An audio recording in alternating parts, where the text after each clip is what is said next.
Chaitanya Prabhu Nityananda Jayapataka Swami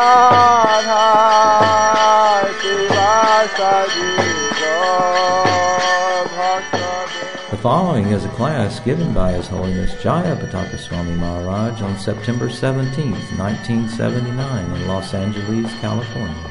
The class is Part 1.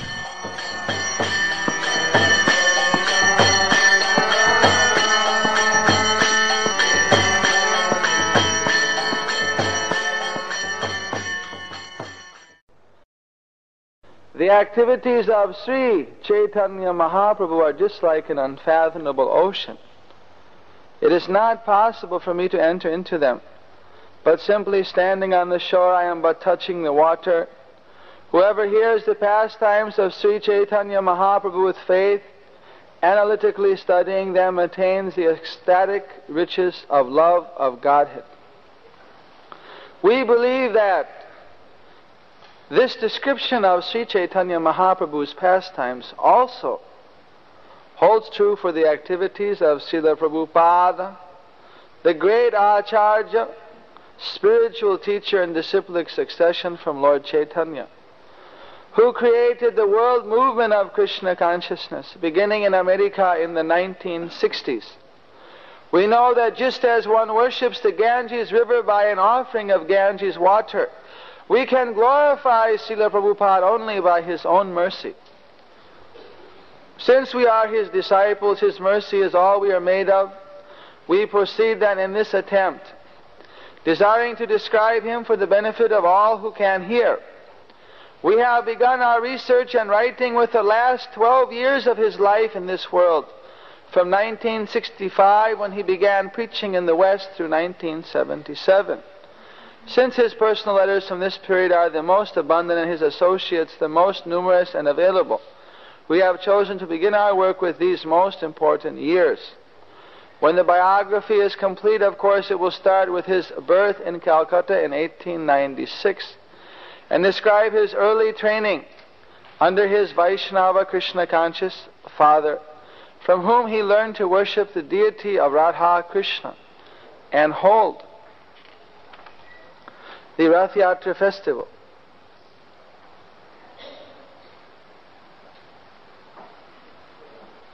We shall then recount in detail His meeting in 1922 with His spiritual master, Srila Bhakti Siddhanta Saraswati Goswami, who instructed him to go preach in the West after his spiritual master's departure from this world in 1936. Srila Prabhupada started Back to Godhead magazine in 1944 and left home in 1950 to dedicate himself fully to his spiritual master's mission. Then he went to live in Vrindavan and took sannyas initiation in 1959. From 1960 to 1965, Srila Prabhupada stayed at the historic Radha Damodara temple in Vrindavan, where he lived in 2 small rooms. There he wrote and published 3 volumes of his translation and commentary of Srimad Bhagavatam. By correspondence, he also tried to create interest in a world movement of Krishna consciousness, although he received little response from the various gentlemen he approached. Then in 1965, just before he turned 70, an age when most devotees of Krishna are confined to Vrindavan and preparing to pass away, Srila Prabhupada took the risk of going to the West. A Mr. Agarwal in nearby Mathura had a son who agreed to sponsor Srila Prabhupada at his home in Butler, Pennsylvania for 1 month. And Sumati Maharaji, the head of the Scindia Steamship Company, agreed to give him free round-trip passage to America on one of her cargo ships. But he had to travel without money since governmental restriction prevented him from taking money out of the country. His prospects, therefore, were full of uncertainty. He had only a month's residence in the United States. He would be living with strangers, and he had no money and no formulated plan for what to do in America. But he was thoroughly convinced of the potency of his spiritual master's instructions.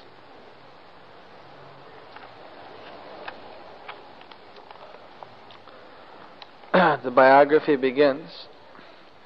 Much as reigning queens in past ages financed explorers' voyages to the New World So in 1965, Sumati Morarji, a pious Hindu lady and wealthy business magnate, financed a voyage from India to America by His Divine Grace A.C. Bhaktivedanta Swami Prabhupada, quote, a preacher of the Bhagavata cult, unquote.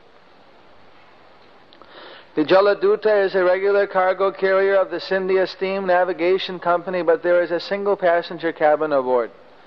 For the voyage from Calcutta to New York in August and September of 1965, the cabin was occupied by Sri Abhoy Charanaravinda Bhaktivedanta Swami, whose age was listed as 69 and who was taken on board bearing a complimentary ticket with food. The Jaladuta, under the command of Captain Arun Pandya, whose wife was also aboard, left at 9 a.m. on Friday, August 13th. Srila Prabhupada, in the diary he kept for the ocean crossing, noted on the 13th, quote,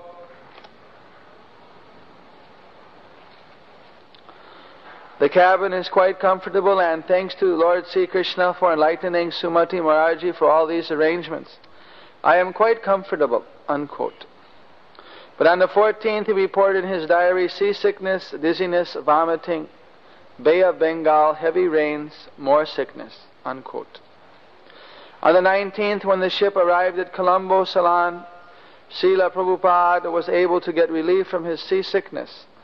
The captain took him ashore and he traveled around Colombo by car. Then the ship went on toward Cochin, a city on the west coast of India. The observance of Janmashtami, the appearance day of Lord Krishna, occurred that year on the 20th of August.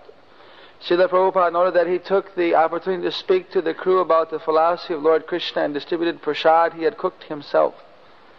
August 21st was his 70th birthday, observed without ceremony at sea.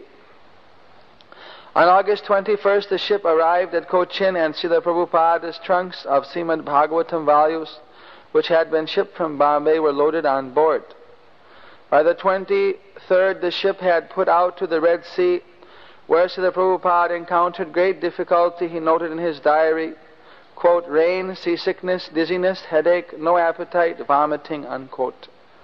Although his diary gives no further description, Srila Prabhupada told us several times of the 2 strokes he experienced on this ocean crossing. 2 years later, in 1967, when he was hospitalized for a heart attack, he realized that what he had gone through on the Jaladuta on 2 consecutive days was a pair of heart attacks. The severe pains in his chest, he said, made him think he would die at any moment. On board the Jaladuta, Srila Prabhupada attributed the symptoms to seasickness and tolerated the difficulty meditating on the purpose of his mission. But after 2 days of such violent attacks, he thought that if another came on the 3rd day, he would certainly not survive it. But on the night of the 2nd day, Srila Prabhupada had a dream. Lord Krishna was rowing a boat, and he told Srila Prabhupada that he should not fear, but should come along. Srila Prabhupada felt assured of Lord Krishna's protection, and the violent attacks did not recur. The Jaladuta entered the Suez Canal on September 1st and stopped in Port Said on the 2nd. Srila Prabhupada visited the city along with the captain and reported that he liked it. By the 6th, he had recovered a little from his illness and was eating for the first time, having cooked his own khichdi and puris. He reported in his diary that his strength renewed little by little. Thursday, September 9th. This is Prabhupada's diary. To 4 o'clock this afternoon, we have crossed over the Atlantic Ocean for 24 hours. The whole day was clear and almost smooth. I am taking my food regularly and have got some strength to struggle. There is also a slight tacking of the ship, and I am feeling a slight headache also. But I am struggling in the nectarine of life. Bracket, nectarine is Srila Prabhupada's word for nectar. Is Sri Chaitanya Charitamrita the source of all my vitality? The next day, Friday, September 10th. Today the ship is plying very smoothly. I feel today better. But I am feeling separation from Sri Vrindavana. the holy abode of the Lord Pastimes, and my Lord Sri Govinda Gopinath Radha Damodar. The only solace is Sri Chaitanya Charitamrita, in which I am tasting the nectarine of Lord Chaitanya's Leela pastimes. I have left Bharata Bhumi, India, just to execute the order of Sri Bhakti Siddhanta Saraswati in pursuance of Lord Chaitanya's order. I have no qualification, but I have taken up the risk just to carry out the order of His divine grace. I depend fully on their mercy so far away from Vrindavana.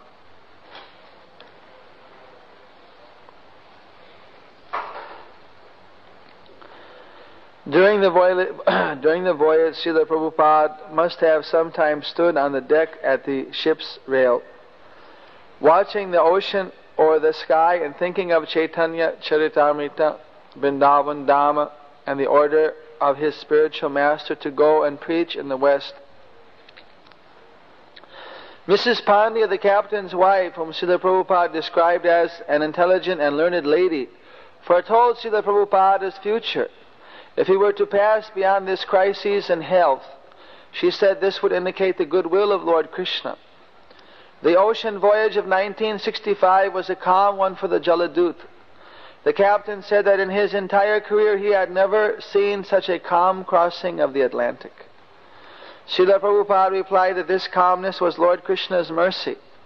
Mrs. Pandya then asked Srila Prabhupada to come back with them so that they might have such a calm crossing again.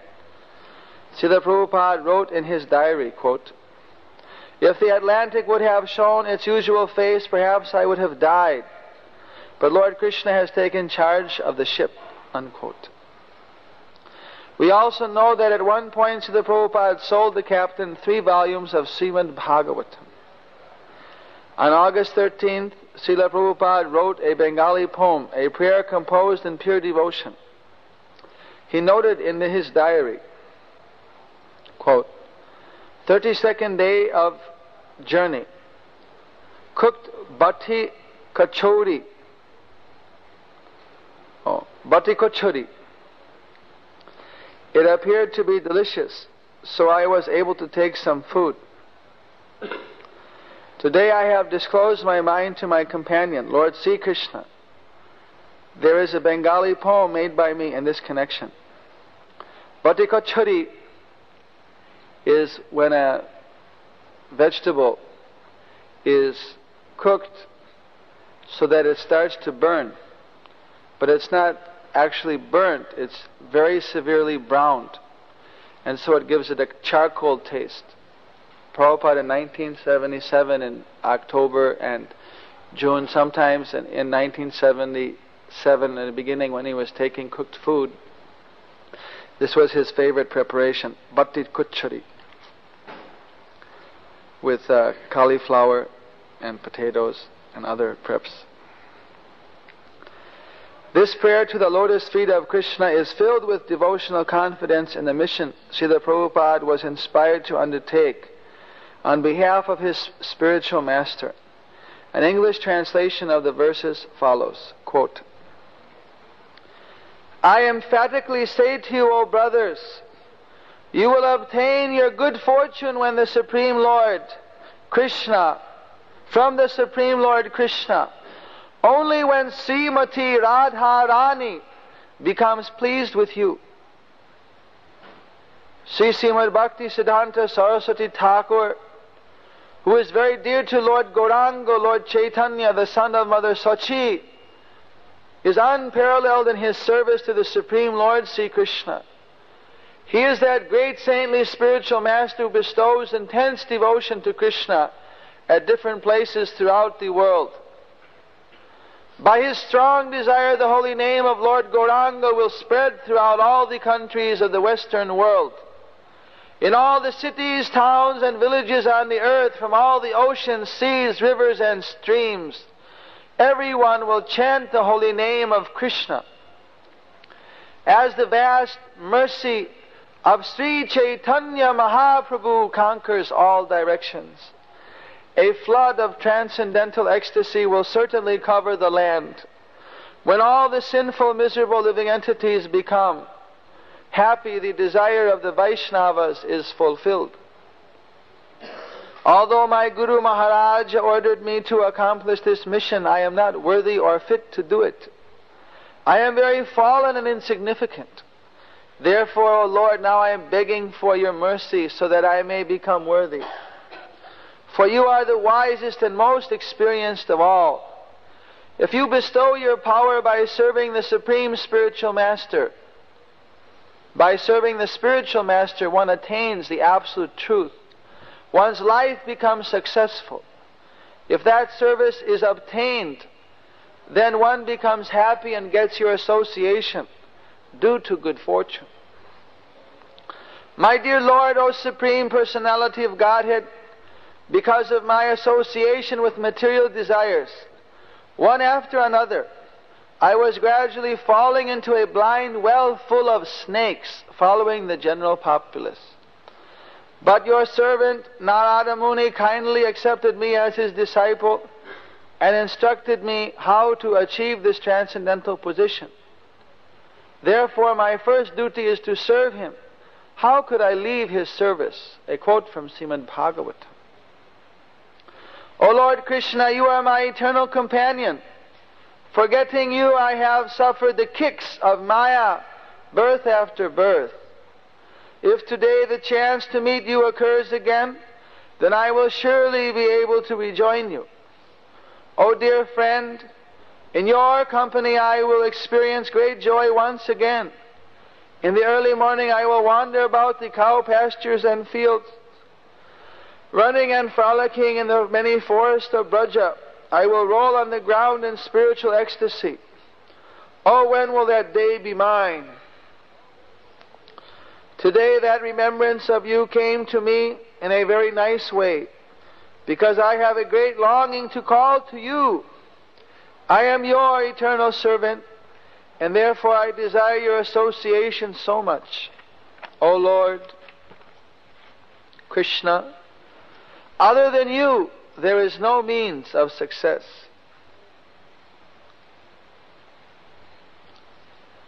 The confidential themes of these prayers are obvious, and it is not necessary to make extended commentary on them.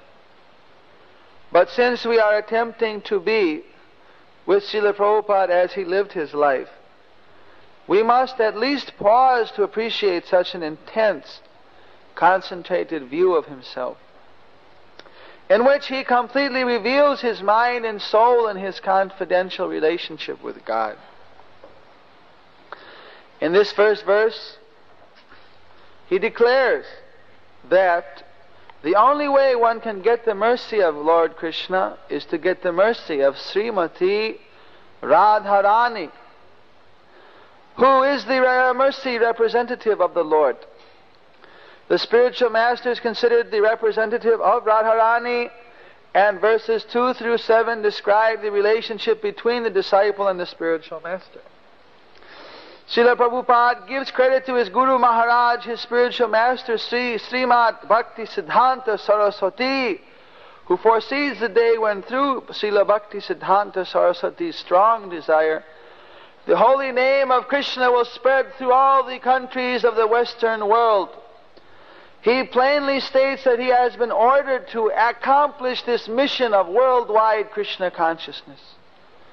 Feeling unworthy, he prays to the Supreme Personality of Godhead, asking to be empowered to engage as the servant of his spiritual master to fulfill the desires of the Lord and the Vaishnavas, the devotees of the Lord.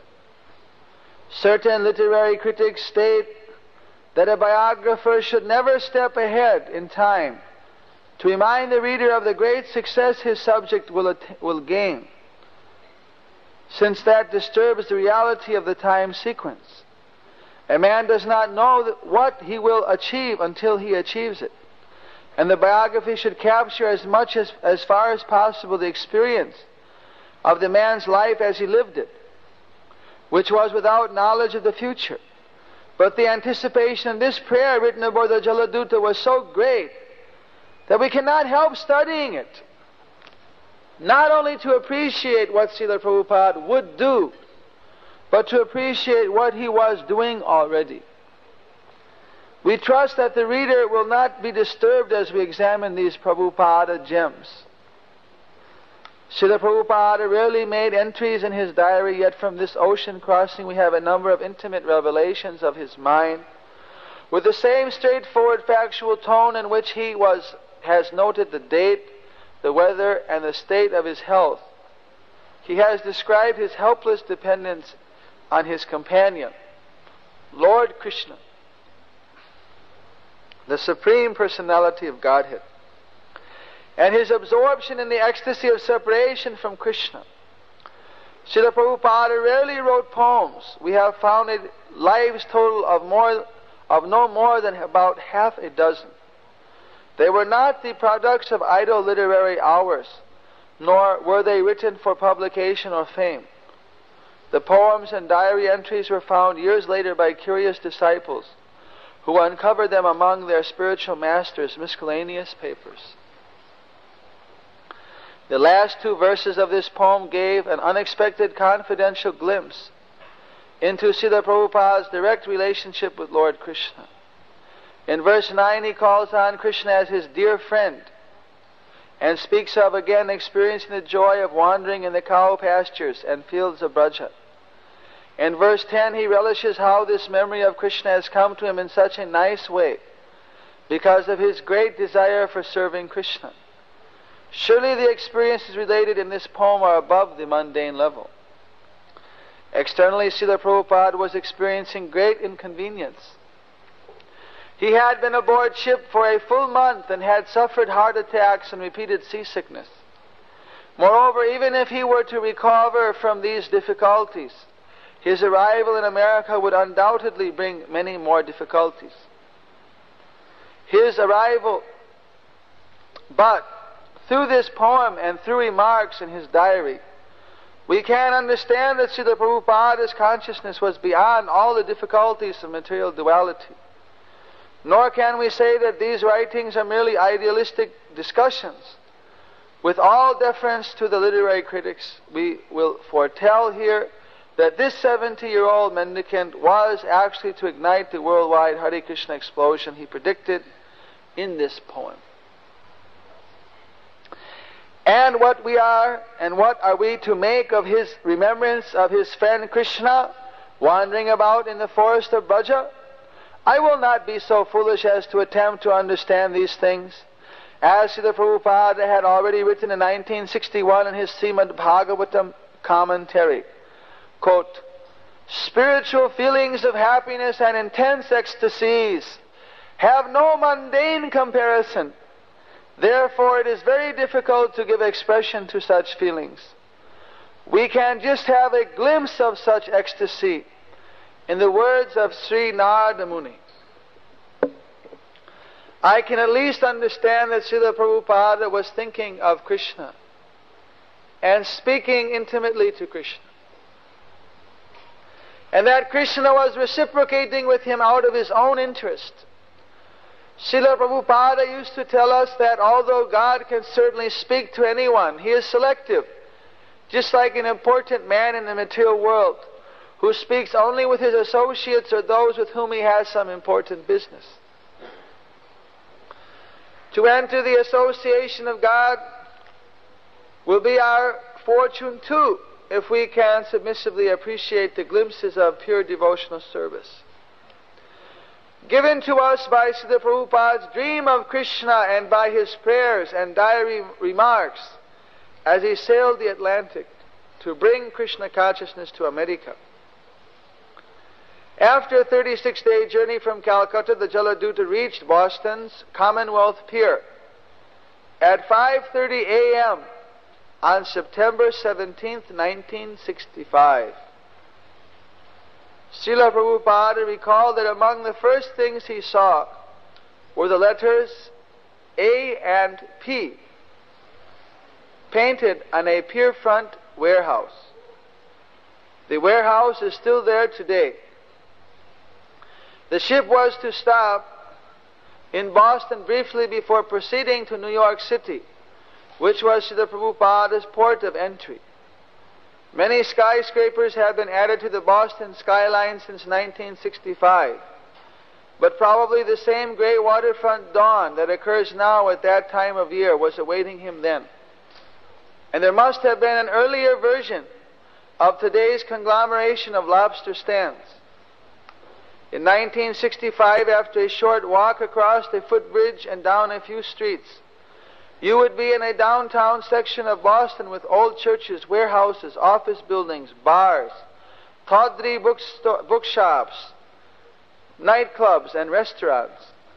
We know that Srila Prabhupada went walking in the city with the captain, who did some shopping.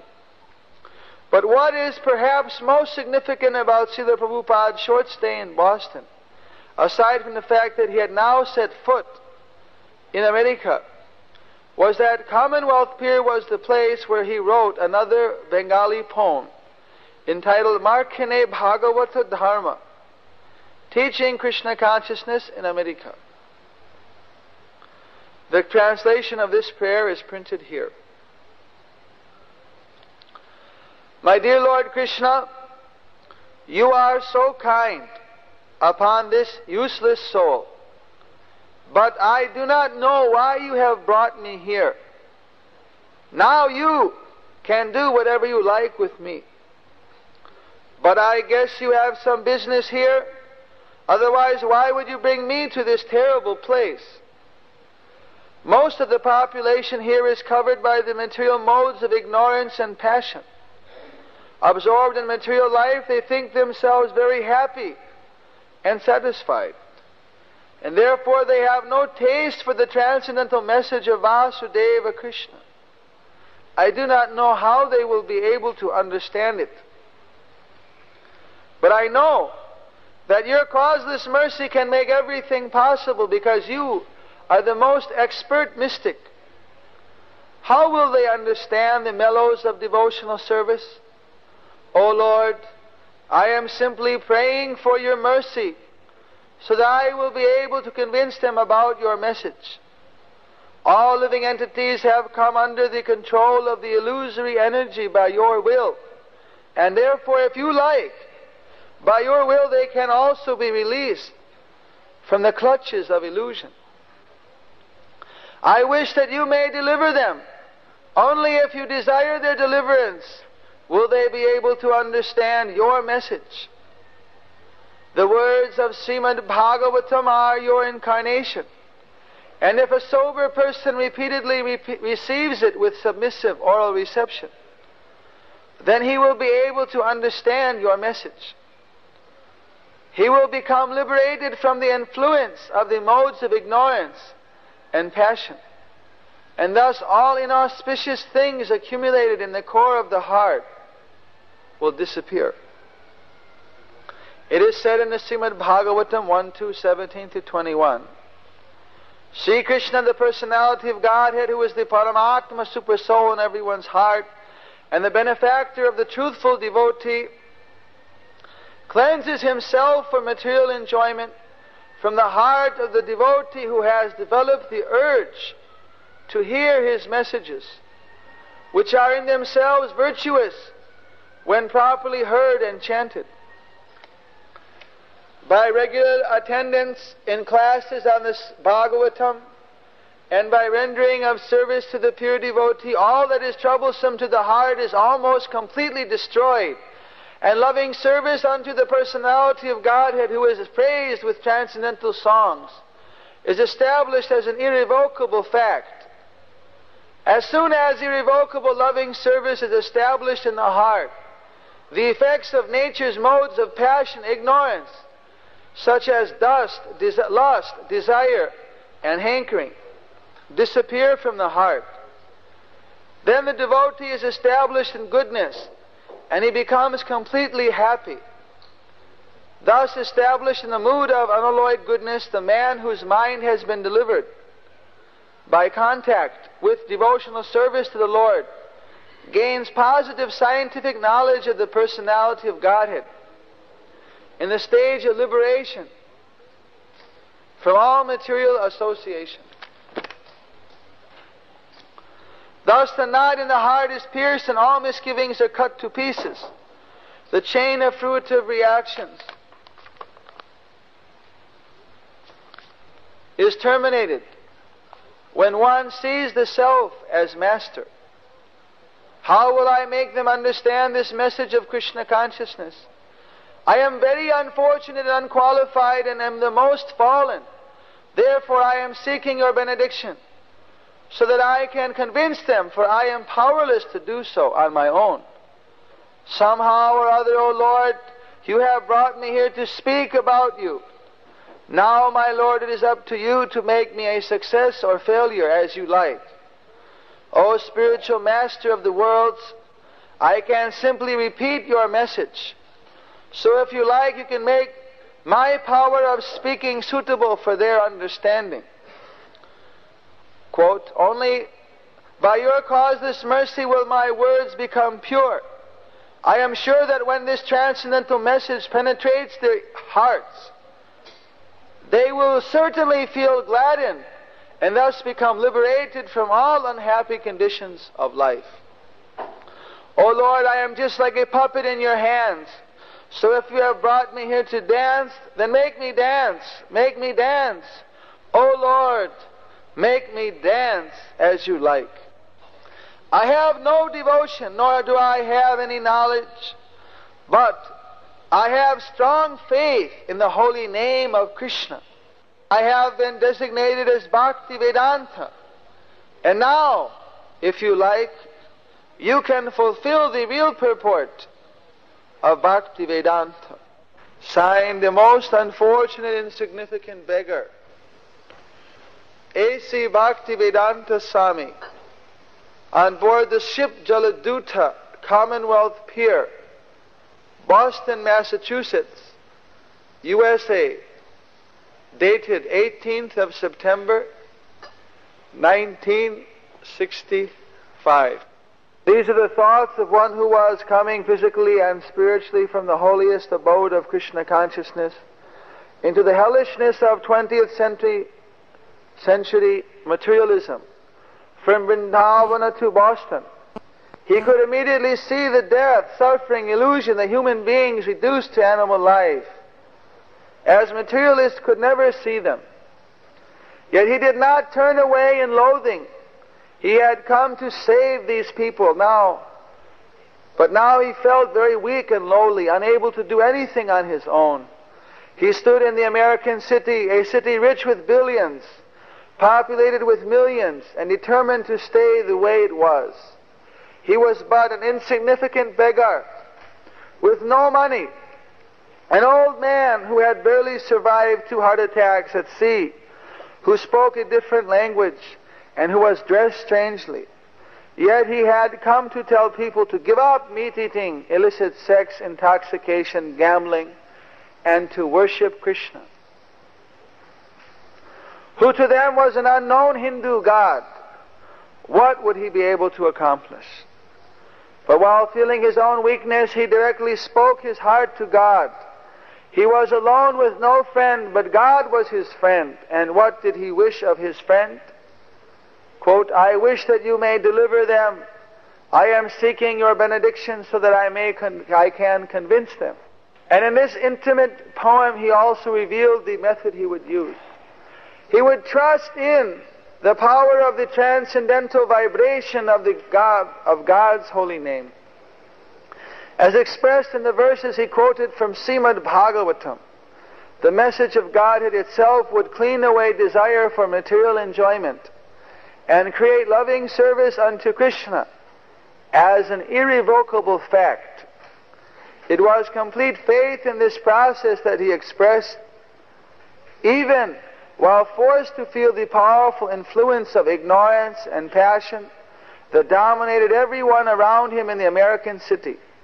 He was tiny, but God was the greatest, and God was Krishna, his dearmost friend. Therefore, although no one in Boston or New York had the slightest suspicion of it, and although he himself did not assume it, he had entered as a powerful enemy of illusion. Krishna's empowered emissary had entered the shore of America in the form of a poor mendicant from India, and no one yet knew what it all meant. As for Srila Prabhupada's understanding of the event, he expressed it in his poem. Quote, "Somehow or other, O Lord, you have brought me here to speak about you. Now, my Lord, it is up to you to make me a success or failure as you like." That is the story of how Srila Prabhupada left India, Vrindavan Dham, and traversed on the Jaladut ship to America. Actually, Srila Prabhupada's poems, his prayers, reveal what the mood of a devotee should be to his spiritual master, to Krishna, to Radharani, to the order of his spiritual master. Srila Prabhupada was under the protection of Krishna and Krishna's Yogamaya, Subhadra Devi, Radharani.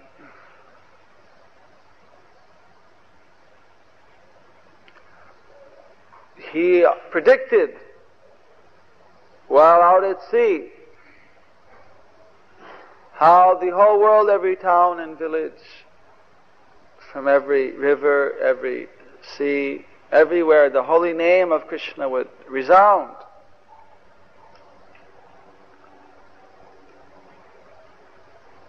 Prabhupada was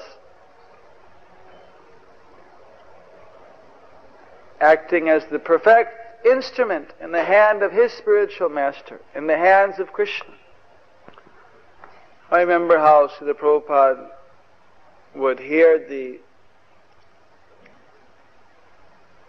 feats of certain mystic yogis and babas who could perform so-called miracles by producing a rasagula or a sweetmeat or a sandesh or some kind of wristwatch for his devotees. This was called the miracle. Many followers came, poured money, and begged the mystic yogi for a blessing so their business would prosper. And so Srila Prabhupada would say how you should tell them the real miracle is how from 40 rupees, 400 million rupees of international preaching has been achieved.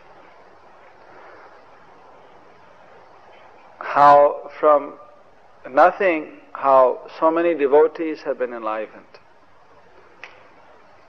Have these people changed one person's heart?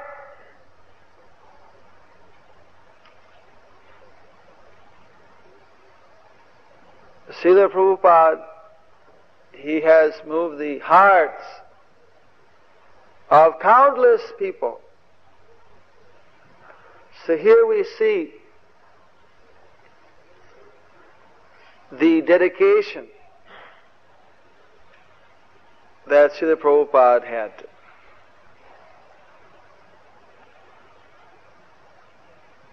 Actually, Srila Prabhupada tried to cooperate in different ways with his god brothers, but they were busy in their own affairs. They were not so fortunate as our ISKCON movement, which is so tightly knit.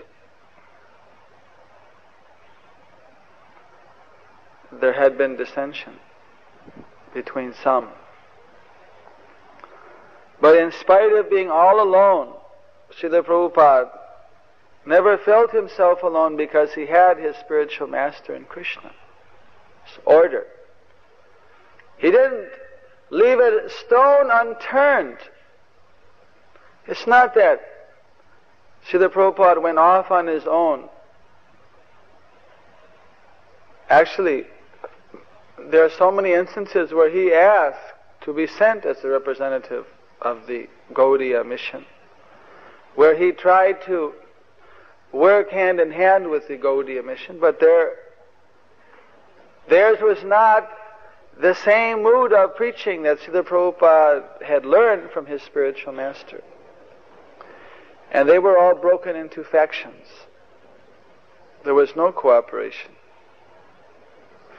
Bhaktisiddhanta had ordered that there should be a governing body commission, and all the disciples should surrender to it to keep the mission together, 64 temples. But they didn't obey him. So, Prabhupada, after many, many years, he was faced with the grim future that all my godbrothers who he considered in his humility, they are so much senior to me, but they have not yet done anything. So although I am insignificant, anyway, I must try to do. Other godbrothers have gone to Europe, they have gone to England, but they have not done anything.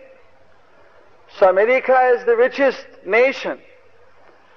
So let me go to America, where no one has yet tried. Let me shoot the rhinoceros. At the age of 69, 70, that is no small feat. Aboard an Indian cargo vessel, without any money. Srila Prabhupada said that had any of my disciples had to go under those conditions, they would not have been able to maintain their Krishna consciousness.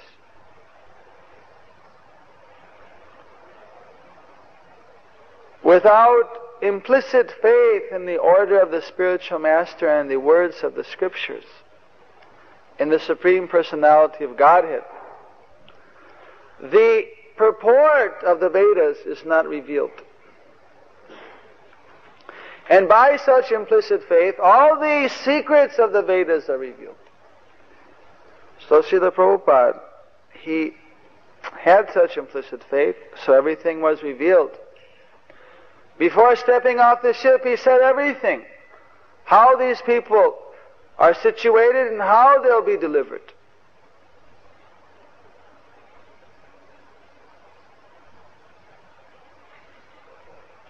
So, I only met, although I met Srila Prabhupada's devotees in 1967, I only met Srila Prabhupada personally in 1968 in Montreal. At that time there was already 3 temples, one in New York, one in San Francisco, and one in Montreal. There was talk about opening a center in Los Angeles. Umapati or someone had come here to check out a few places. And he said there's a good prospect for a temple in Los Angeles. People here were favorable to such a move. So I can't say from any personal experience before that time. What happened, of course, we have all heard. Even before the biography, we've heard many things. From Srila Prabhupada himself and from his letters and other devotees, how sometimes his effects were stolen, how sometimes he was beaten, how sometimes he was intimidated, how sometimes he was befriended, how sometimes he was favored,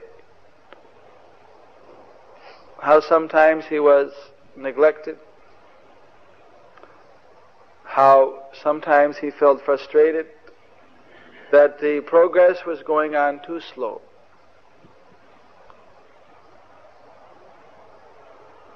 But if Srila Prabhupada didn't have that patience, there were so many followers of Bhakti Siddhanta, there were so many Gaudiya Vaishnavas, there are so many Vaishnavas, there are so many Sanatan Dharmis and Hindus.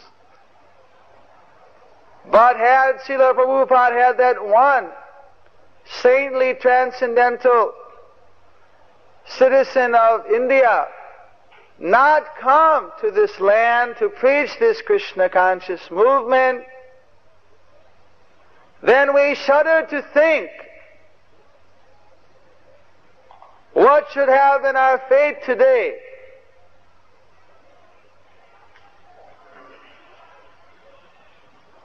Lost in this dark pit of this material world, without a glimmer of hope, just like the multimillionaire standing outside his house,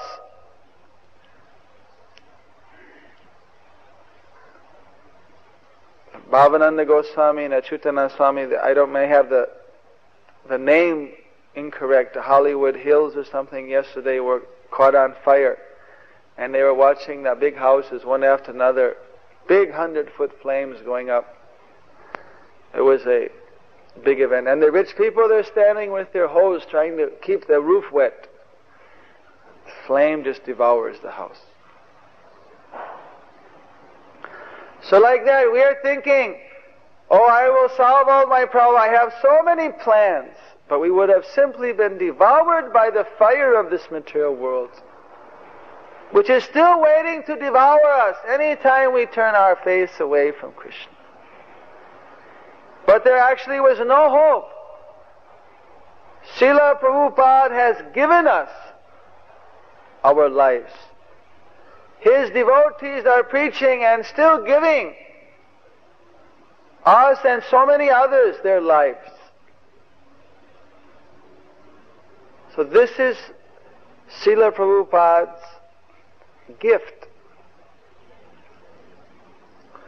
If we are to weigh his gift to us, then how can we repay it? Just like Krishna was asking his devotees to weigh him, and so they are putting so many gold objects, but no matter how much gold he put, he was much heavier. So finally, they got the secret. They put on a tulsi leaf the word Krishna, the name Krishna, and they put that on the scale, and that tilted. That one cannot repay Krishna or the spiritual master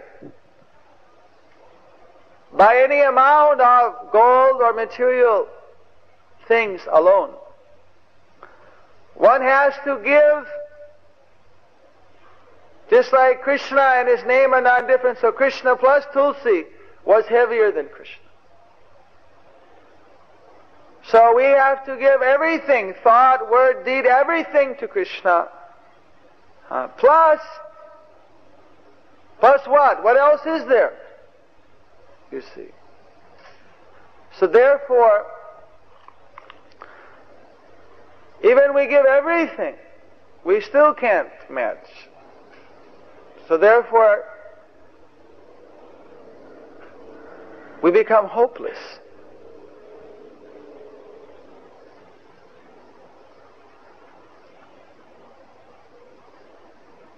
How to repay the debt? But Srila Prabhupada is so kind that he has revealed the secret that there's no way to repay the debt. Even at one time, if one syllable of the word Krishna is given or taught to someone, their debt is so great that no amount of service, of material repayment could ever repay that debt.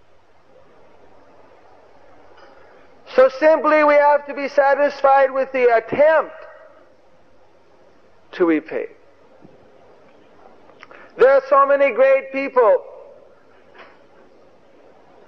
honored in history, just like the crossing of the Potomac by George Washington and the two lights, one if by day and two if by land and two if by sea, all these things.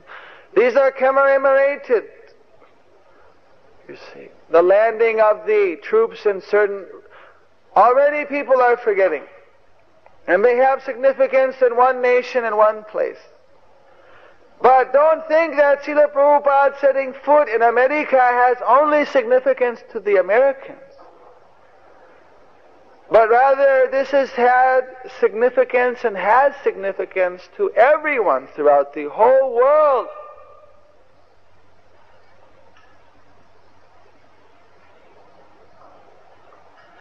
In Europe, in Africa, in Australia, in South America, in North America, in India, Asia, everywhere.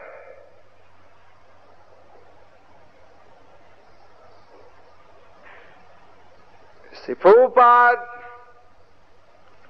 has started the avalanche.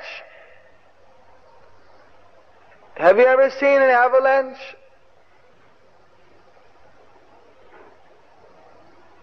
An avalanche starts in a small way. Sometimes one little bit of snow or dirt will just start to roll. And as it's rolling,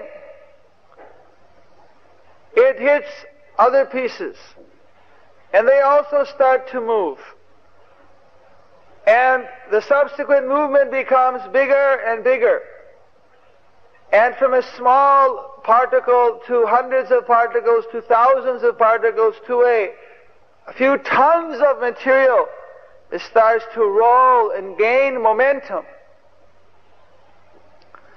In this way, as the avalanche gains its speed, then finally the whole mountain crashes down in a huge landslide. Jai Sisi Rukmini Dwarkadish. So in the same way, Srila Prabhupada has started the flood of love of Godhead. He has started and he is nurturing, he is nourishing.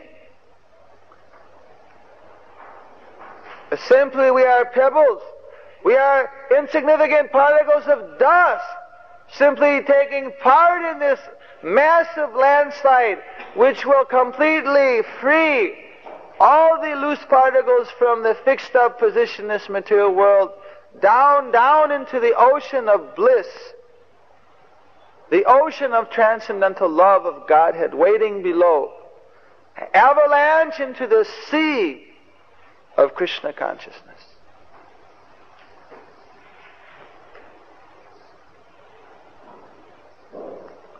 So this is a very historic day, today and tomorrow.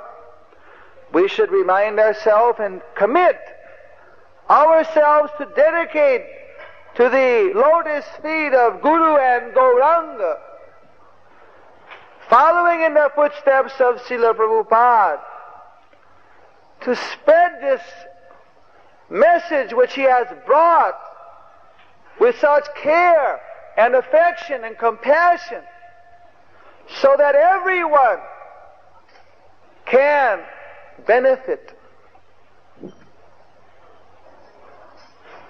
That is the service we can do to offer to Srila Prabhupada? Thank you. Are there any questions or topics of discussion? Maybe someone can bring up some nice points.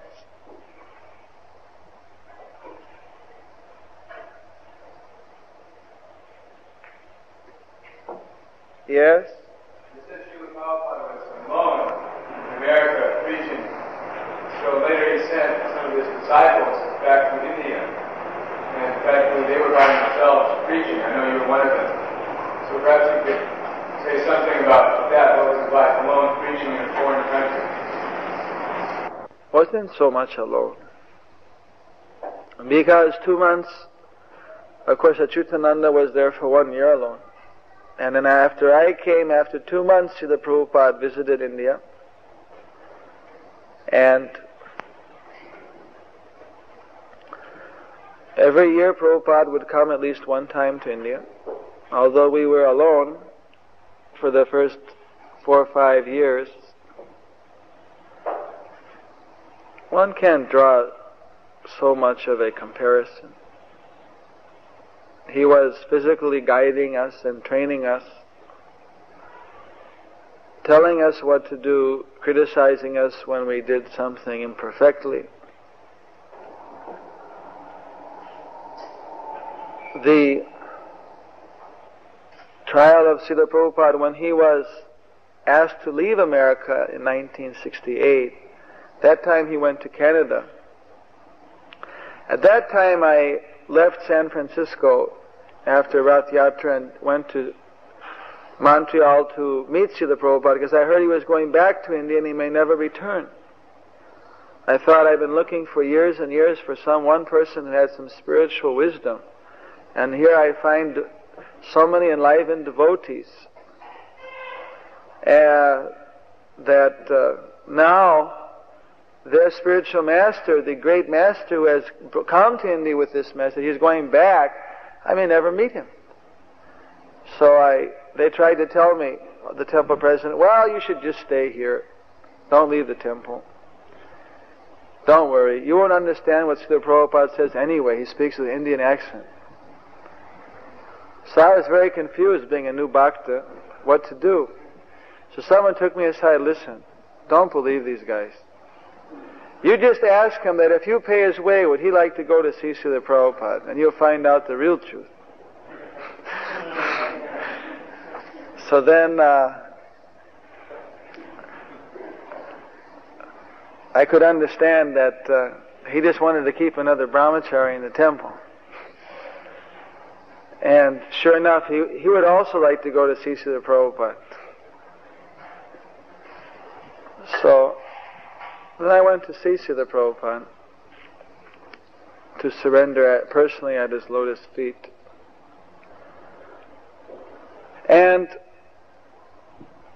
in those days we didn't have any Sankirtan.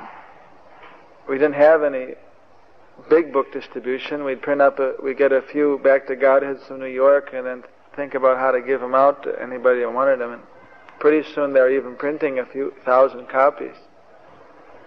But it was not really that our movement was based on book distribution. So that time, all the devotees in America were signing a petition to get Prabhupada a permanent visa status. And there was no money in the temple. So when I came, I had to work in a factory.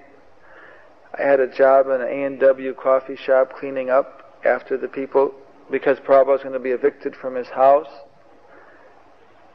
I was sweeping the floor, and the people used to curse me why I would sing while I swept. They said, "You're the lowest man on earth. This is the worst job in the world. You're supposed to be miserable while you're always singing and smiling." And every night I would go to hear Srila Prabhupada lecture, every morning. So after that kind of experiences, working in a welding shop and all those different things, I was a student at Brown University in Providence, Rhode Island. I was going to prep schools. I never really had to work like that before. After that, going to India wasn't so bad. For 6 months we were working on manpower, anything we could do just to get, because we had to maintain Prabhupada's apartment and the temple. And there was no book distribution, there was no real program developed yet. That all came after about 2-3 months after we started to gradually develop different programs. But in those days, all we could do was kirtan on the street and beg or get jobs. So then after that we were doing Sankirtan. I remember in Toronto, $400 a day was a big pick for 20 devotees. That was wonderful. Big festival. It was a big shock when I was asked to go to India, because knowing it was like, if you ask somebody, please line up at the corner and the moon god's going to come and take you to the moon, you're going to preach there. No one ever went to India. It wasn't a place to go to. But actually, if one is sent on some assignment where he is forced to remember the spiritual master and depend on him in his heart, then one has to, it's like being thrown in the water. One has to either sink or swim. There's no alternative. One has to either grip at the lotus feet of the spiritual master very tightly, because he knows that apart from his instructions, apart from following his orders and remembering his words, that apart from that there's no other protection. Maya will immediately snatch one up. Maya seems very prominent all around. Actually, you see, Prabhupada, we could see in his biography, he was looking for a service. He was looking where he could get his in. For 2 years he was going here and there and here and there, trying to find a way to give the people Krishna consciousness. He had the goods, but how to merchandise it, how to give it to them, how to find out where the market was, where the people were who would accept this transcendental commodity. That is a tremendous, frustrating thing. As soon as I arrived in India, the Prabhupada gave me so much service. I had never had a time to think about, you see, what to do. That service was provided immediately. You had to get a temple. It had already been trained. When I was here in the United States and Canada, we were told that the duty of every devotee is to open a temple. Some people even said the best way to open a temple is first you have to get married. The husband and wife team are the most effective. In fact, tomorrow I'm going to see Hansaduta Maharaj Gurudev. At one time he was very much insistent that was a very positive course for me. I became very much disturbed that I was being intimidated. Here I was a new bhakta and newly initiated devotee, and all of a sudden I had to give up my brahmachari life. That I went and approached Prabhupada, that what should I do, Srila Prabhupada? Whatever you tell me, I will do. I said, well, what do you want to do? No, he didn't tell me that. He said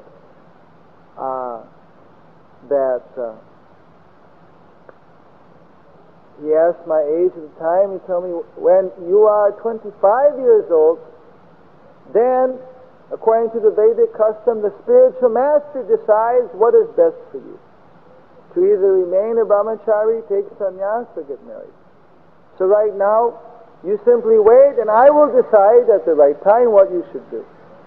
You don't listen to anyone else, you simply wait for my order. So I got freed from that particular danger.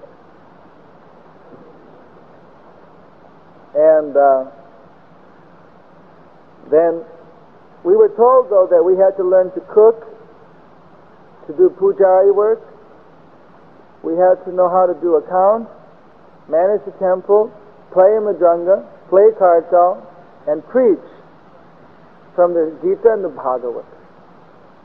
And that was the way we used to be trained in those days. Now, like, people specialize Sankirtan, cook, pujari. In fact, when I took over as president of the Mantial Temple, there was only 4 devotees. I was the pujari, the cook, the president, the accountant, and the Sankirtan leader.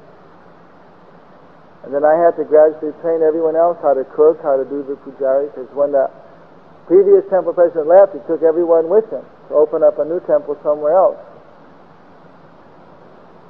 So nowadays, of course, when we go to open up a temple, then there'll be one president will go, one cook will go, about 3-4 men will go. Those days, we were trained that 1 man, 2 men can go anywhere. With that, the same way I went and opened up a temple in Toronto. Immediately start cooking prasadam, invite some people over, give them prasadam.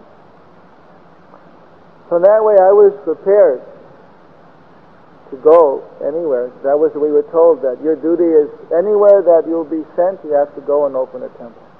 This is how you have to be prepared to satisfy your spiritual master. After many years, Prabhupada said, first of all, let's get the temples we have very strong and established before we just go on expanding. So now the mood is a little bit different. So Srila Prabhupada, I remember how we used to always be thinking so deeply how to train everyone to accept responsibility for Krishna consciousness. It's simply a question of how responsible one is to the orders of the spiritual master. How responsible and how straightforward. There can't be any duplicitousness before one's spiritual master. I remember we used to go before Srila Prabhupada, and I would sometimes say, Srila Prabhupada, I am a great fool. And Prabhupada said, very good. You should always remain a fool before your spiritual master. As soon as you think you are not a fool before your spiritual master, then you are a first-class fool. Then you are doomed. You should simply keep your mind open like a slate so the spiritual master can write on it. So, Srila Prabhupada, he is so kind. He had so many ideas for spreading Krishna consciousness. He would say that I have so many ideas, but I cannot reveal to you now. I cannot reveal. Because you are not yet ready to hear all my ideas. I will reveal one after another as you are able to see.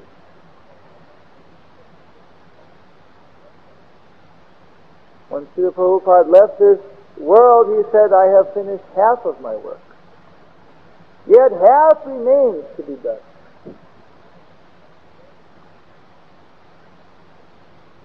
So, Srila Prabhupada, he is so kind, he has given us so much service to do. Of course, there are so many areas. Each area is a new experience, a new exploration.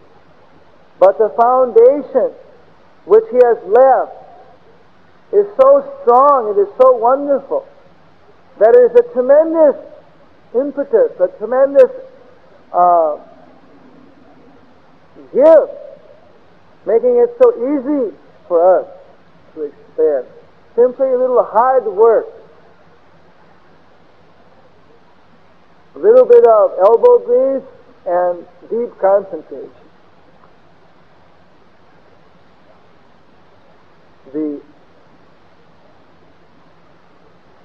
He said that if you cannot expand what I have done, if you cannot increase it, if you cannot make it bigger and better, which is my innermost desire,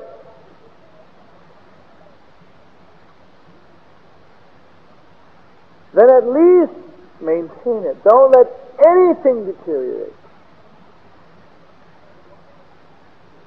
Of course, Srila Prabhupada wanted us to double our book distribution. He wanted us to increase the preaching more and more. Sometimes, when we gave the proposal, we're going to build a 250, 350, 400-foot temple in Mayapur, then the local people would complain that Lord Chaitanya's temple is only 140, 150. How can you build something bigger? And Prabhupada would say that a rich man, he wants his son should become a wealthier man. Why does a man who's working in a job, he's saving all his money to send his son to school? Because he wants that his own son should be more successful.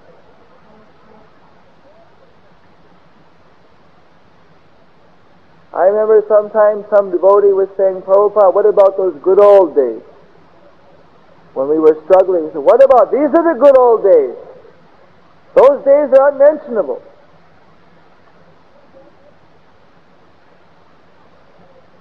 When all the devotees are chanting their 16 rounds, attending their Bhagavatam class, fully engaged in their service, those are good days. When one is simply struggling to create a program to enlist not very enthusiastic or willing people, those are the struggling days. So Prabhupada has taken that burden on himself. He has undergone all those struggles. After that, any subsequent struggles don't compare at all.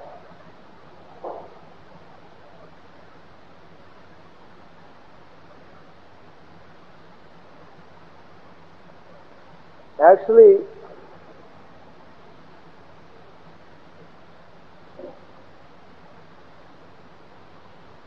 the more that one feels heavy pressure in service, although at the time it may feel very difficult, later on if the pressure lifts a little bit, then one actually feels little separation from that intensity. But at that time I had a more intense appreciation of devotional service. I was brought closer to Krishna and to my spiritual master in Krishna.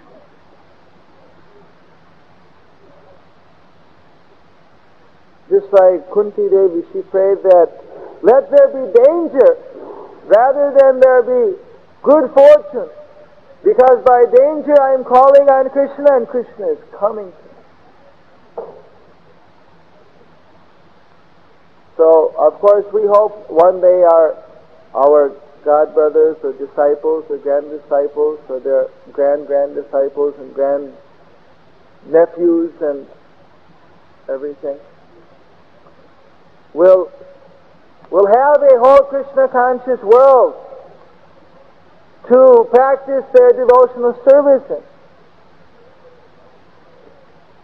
But of course, this struggle is a great opportunity for us to surrender, who have been born in a sinful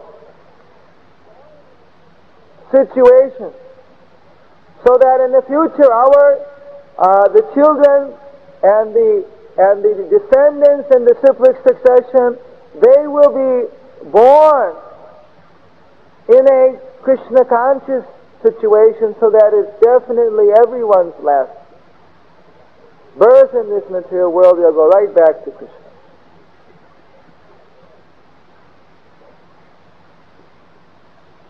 Well, this is our great opportunity. We can, all of us, we are actually all of us alone in one sense, that apart from our spiritual master's order and Krishna, there's nothing else. Of course, we have our God brothers. They give us reinforcement. They give us association. So we can thank Prabhupada how kind he was. Had he not given us this association, had he not made this society, where would we be without our God brothers and God sisters? Without all these devotees to give us association, how much more difficult, how much more of a trial it would have been.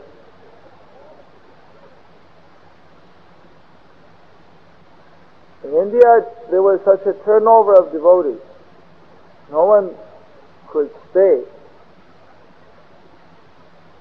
Prabhupada was always in anxiety.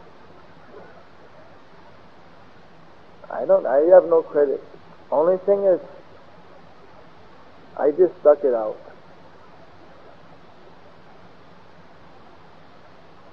But that was simply by Prabhupada's mercy.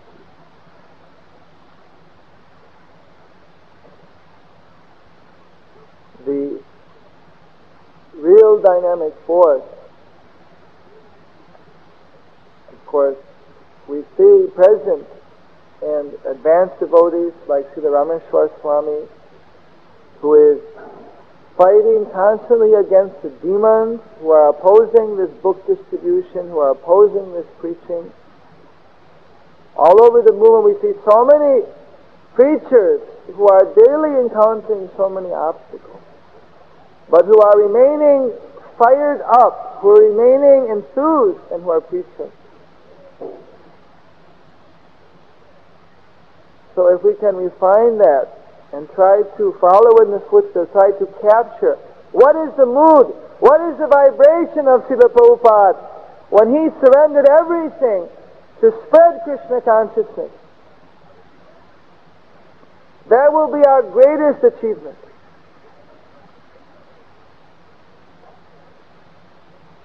If we can capture that fire from the pure devotees and ignite our own wood-like heart, coal-like heart, and then keep the fanning on that fire so it burns strong and consistently. That is the greatest and most secret, confidential thing we can get from our spiritual masters. Their mood, their vibration, their intense feeling and desire to satisfy Krishna.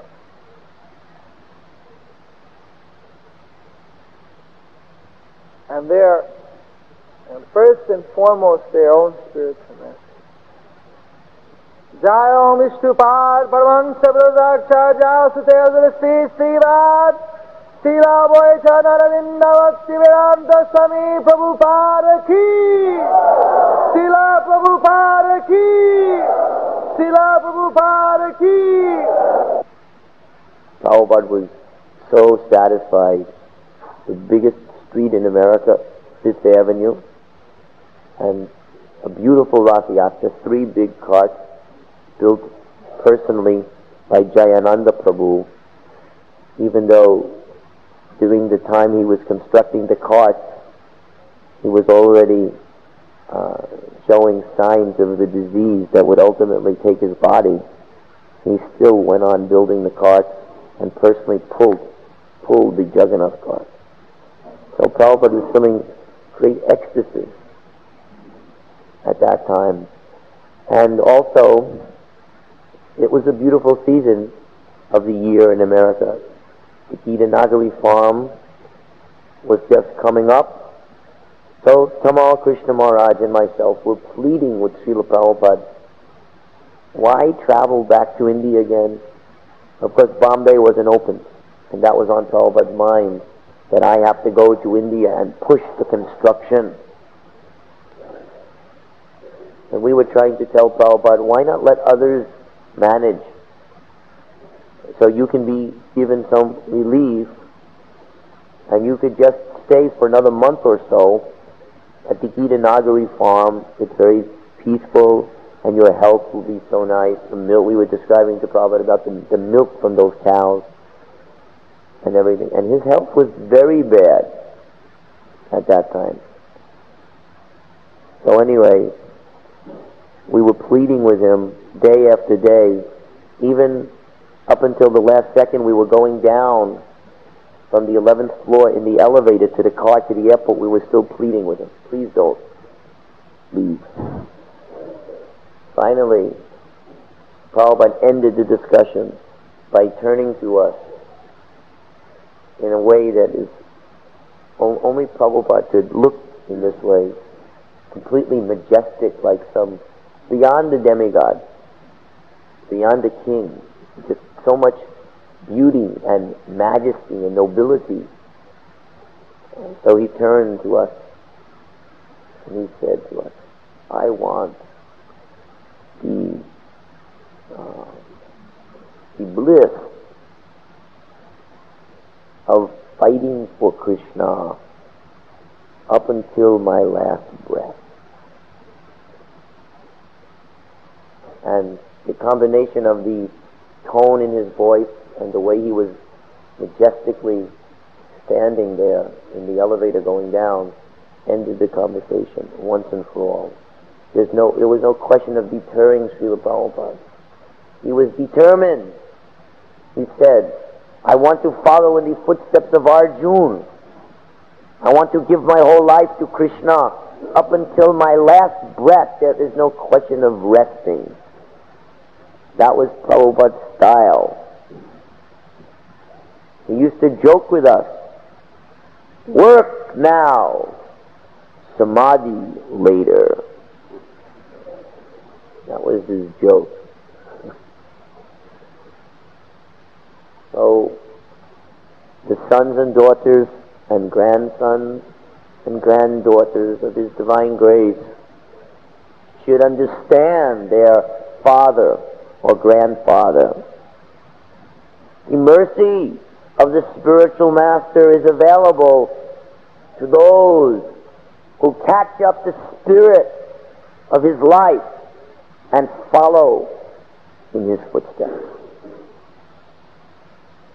He is like a rain cloud which has got unlimited quantity of water.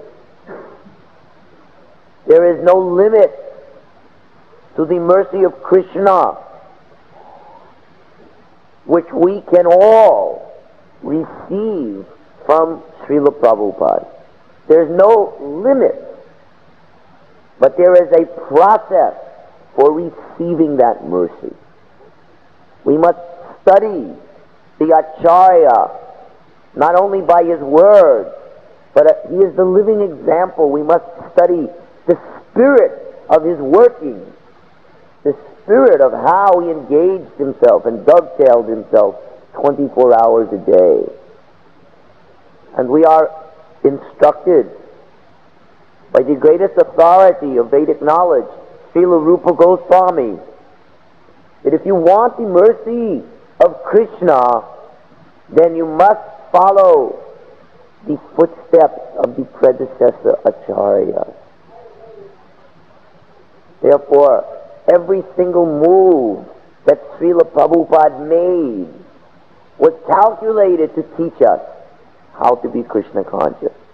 Nothing in his life was whimsical. The way he pushed himself from one country to another, the way he accepted any material difficulty for his Guru Maharaj, the way he never stopped preaching and fighting for Krishna up until the last breath of his life. Every one of these moves is calculated to teach us how to get the mercy of Krishna. The fact is that Srila Prabhupada did not have to translate on his disappearance bed. There were so many things he did not have to do, but every single move was calculated to teach us the spirit of total surrender to Krishna. That's where one finds pure love for Krishna. That is where one finds the highest state of bliss. But we should never forget the style of Srila Prabhupada. Rather, we should try to mold our lives around his style. He was famous for telling us, if you are going out to hunt, you might as well try to shoot a rhinoceros. Don't go after a little rabbit. Don't think small for Krishna. Think big. Therefore, Srila Prabhupada would order us to build big temples in India when we only had about 20 devotees living in India.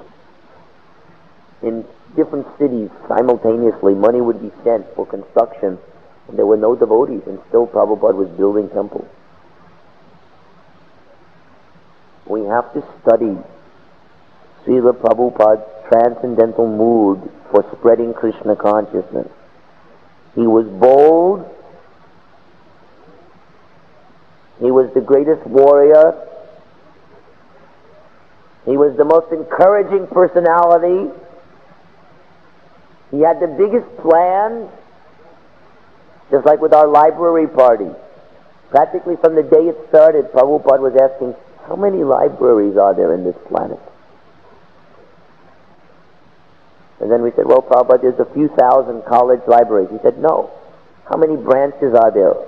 How many high schools are there? How many public schools are there? Every single thing that he did was on a gigantic scale. Anyway, there are so many lessons to be learned from Srila Prabhupada's life. We should learn those lessons. He lived in a particular way, not because it is his nature. We should not misunderstand this point.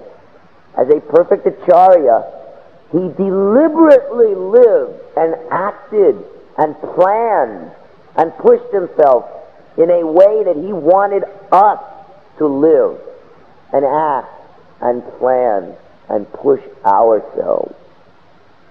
We should understand that Srila Prabhupada is beyond the modes of nature. It's not that he was acting in this way because that's his nature and we can act in a different way because that's our material nature. As the Acharya, he taught how we should live. So, just like his going away from his home, crossing these seas, going to a foreign country, alone, no money, just with faith in Krishna. So there are many things that we have to learn. And as we build up our spiritual consciousness, then more and more, if we want to make advancement, we have to be molding our life around the example of Srila Prabhupada. That is the way for all of us to become fully Krishna conscious. His teachings are relevant, his lifestyle is relevant. So we should try and catch up the spirit of Srila Prabhupada, his missionary spirit, his spirit of surrender and devotion. In this way, our lives can become successful. So, Srila Jayapataka, on this occasion, you may like to conclude this morning program with a few words. You had so much intimate association with Srila Prabhupada, especially in India. You know better than any of us how he pushed himself and his disciples.